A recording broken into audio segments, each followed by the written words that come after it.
మన శరీరంలోనే రెండు రకాల కమ్యూనికేషన్ సిస్టమ్స్ ఉన్నాయని తెలుసా?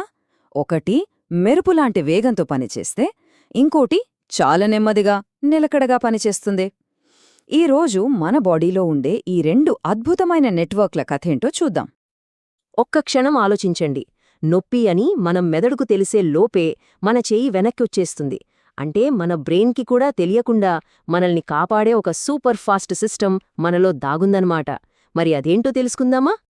మన శరీరంలో ఉండే ఒక ఎమర్జెన్సీ రెస్పాన్స్ టీమ్ని కలుద్దాం.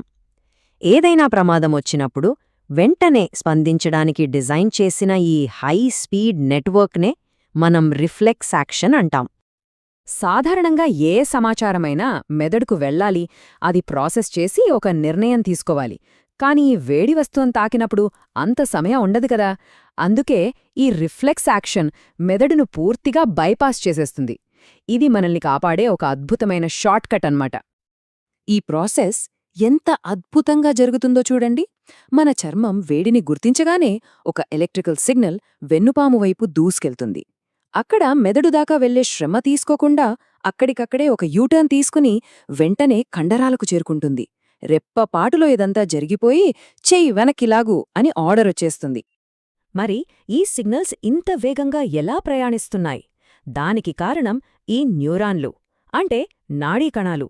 ఇవి మన శరీరంలో ఉండే బయోలాజికల్ కరెంట్ వైర్లలాంటివి.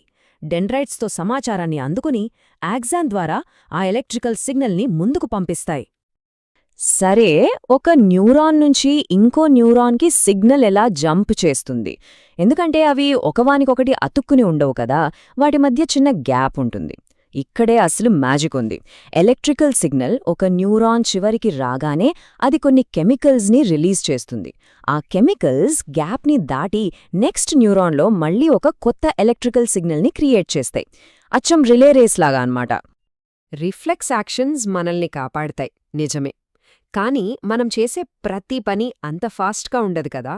ఆలోచించడం, మాట్లాడడం, గుర్తుంచుకోవడం, వీటికి వేగం కాదు, విశ్లేషణ అవసరం. దానికోసం మన దగ్గర ఒక సూపర్ కంప్యూటర్ ఉంది. అదే మన మెదడు. ఈ రెండింటి మధ్య తేడా చూస్తే విషయం స్పష్టంగా అర్థమవుతోంది. ఇది స్పీడ్ వర్సెస్ థాట్ లాంటిది.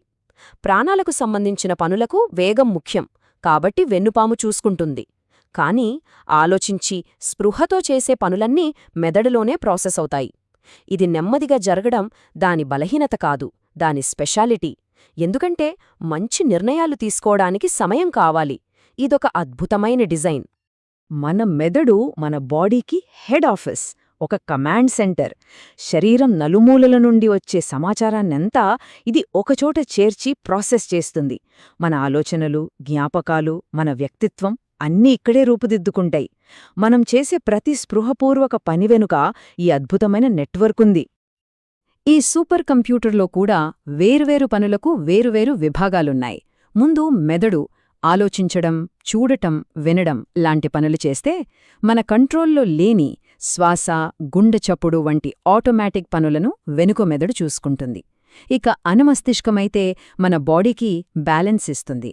మనం సరిగ్గా నడవగలుగుతున్నాం, సైకిల్ తొక్కగలుగుతున్నామంటే దాని చలవే. ఇప్పటిదాకా మనం చూసిన నాడీ వ్యవస్థ ఉంది కదా, అది ఒక వాట్సాప్ పర్సనల్ చాట్ లాంటిది. ఒకచోట నుంచి ఇంకో చోటకు డైరెక్ట్గా, ఫాస్ట్గా వెళుతుంది.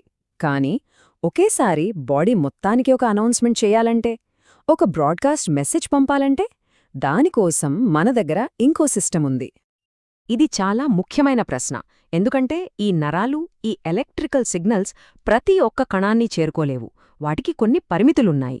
మరి ఎత్తు పెరగడం లాంటి మార్పులు శరీరం అంతటా ఒకేసారి జరగాలి కదా. దీనికి వైర్డ్ నెట్వర్క్ సరిపోదు, వైర్లెస్ నెట్వర్క్ కావాలి. ఆ వైర్లెస్ వ్యవస్థే అంతఃస్రావి వ్యవస్థ. ఇది గ్రంథులతో నిర్మితమై ఉంటుంది. ఈ గ్రంథులు హార్మోన్లు అనే రసాయన సందేశాలను నేరుగా రక్తంలోకి విడుదల చేస్తాయి. రక్తం వాటిని శరీరమంతటా ప్రసారం చేస్తుంది. ఇది రేడియో సిగ్నల్ లాంటిది. సిగ్నల్ అందరికీ వెళ్తుంది, కానీ సరైన రిసీవర్ ఉన్న కణాలు మాత్రమే ఆ సందేశాన్ని అందుకుని స్పందిస్తాయి. ఈ వ్యవస్థ ఎంత శక్తివంతమైనదో చూడండి. ప్రమాదం ఎదురైనప్పుడు అడ్రెనలిన్ మనల్ని పోరాడటానికైనా, పారిపోవడానికైనా సిద్ధం చేస్తుంది. ఇన్సులిన్ ఒక మేనేజర్లా రక్తంలో చక్కెర స్థాయిలను కంట్రోల్ చేస్తుంది.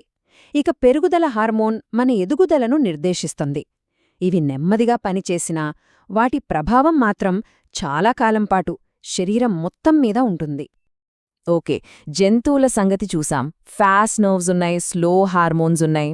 కానీ అసలు మెదడు, నరాలు, రక్తం ఇవేవీ లేని మొక్కల సంగతేంటి? వాటి నిశ్శబ్ద కానీ అద్భుతమైన ప్రపంచంలోకి అడుగుపెడదాం. ఇది నిజంగా ఒక పజిల్ కదా. మొక్కలకు బ్రెయిన్ లేదు, నర్వ్స్ లేవు. అయినా సరే అవి కాంతికి, స్పర్శకు స్పందిస్తాయి, సూర్యుడివైపు తిరుగుతాయి. నరాలు, కండరాలు లేకుండా ఇదెలా సాధ్యం? వాటి దగ్గర మనకు తెలియని వేరే టెక్నిక్స్ ఉన్నాయన్నమాట. ఉదాహరణకు ఈ అత్తిపత్తి మొక్కనే తీసుకోండి. ముట్టుకోగానే ఆకులెలా ముడుచుకుపోతాయో మనందరికీ తెలుసు. ఇది కండరాల వల్ల కాదు, ప్యూర్ వాటర్ ప్రెషర్ టెక్నిక్. కొన్ని కణాల నుండి నీటిని వేగంగా బయటకు పంపడం ద్వారా ఆ కణాలు మెత్తబడి ఆకులు వంగిపోతాయి. ఇదొక క్లెవర్ హైడ్రాలిక్ సిస్టమ్. సరే, అది ఫాస్ట్ రియాక్షన్. కానీ మొక్కలు నెమ్మదిగా ఒక ప్లాన్ ప్రకారం కూడా కదులుతాయి. కిటికీ దగ్గర పెట్టిన మొక్క కాంతి కోసం ఎలా వంగిపోతుందో మనం చూసే ఉంటాం. ఈ రకమైన కదలిక దాని పెరుగుదల వల్ల వస్తుంది. ఈ దిశాత్మక పెరుగుదలనే ట్రాపిజం అంటారు. ఈ స్లో మూమెంట్ వెనుక ఉన్న హీరో ఆక్సిన్ అనే ఒక మొక్కల హార్మోన్. దీన్ని ఒక గ్రోత్ బూస్టర్ అనుకోవచ్చు. కాంతి ఒక వైపు నుండి తగిలినప్పుడు ఈ ఆక్సిన్ హార్మోన్ నీడ ఉన్న వైపుకు వెళ్ళిపోతుంది.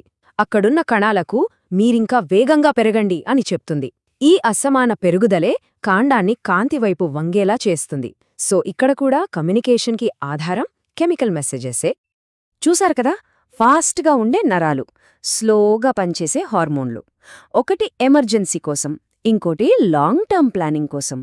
ఈ రెండు సిస్టమ్స్ వేర్వేరుగా అనిపించినా రెండూ కలిస్తేనే ఒక జీవి పర్ఫెక్ట్గా కోఆర్డినేట్ చేసుకోగలదు.